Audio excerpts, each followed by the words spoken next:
اگر کوئی طوائف کوٹھے پر ناچتی ہے تو ہمیں نہیں پتا کہ اس کی کیا مجبوری ہے۔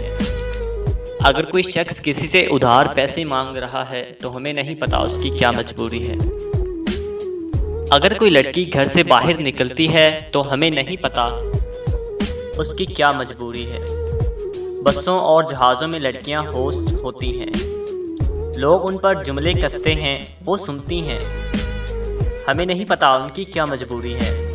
ایک لڑکا دفتر میں مالک کی ڈانٹ سنتا ہے، پتہ نہیں اس کی کیا مجبوری ہے، وہ کیوں کام نہیں چھوڑ رہا۔ ایک بوڑھا آدمی بسوں میں دھکے کھا رہا ہے، ہمیں نہیں پتا اس کی کیا مجبوری ہے۔ مجبوریاں نہ ہوں تو کس کا دل چاہتا ہے کہ زمانے کے دھکے کھائے۔ ہمیں اللہ نے اشرف المخلوقات بنایا ہے، ہمیں محسوس کرنے کی طاقت دی ہے، ہمیں سب سمجھ آتا ہے، مگر یہ سمجھ کیوں نہیں آتا کہ ہمیں کسی کو جج نہیں کرنا چاہیے۔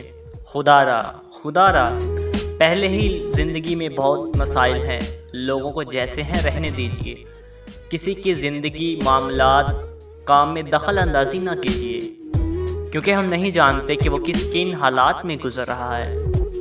دعا ہے اللہ تعالی ہمیں سمجھ اور عمل دونوں کی توفیق عطا فرمائے، آمین ثم آمین۔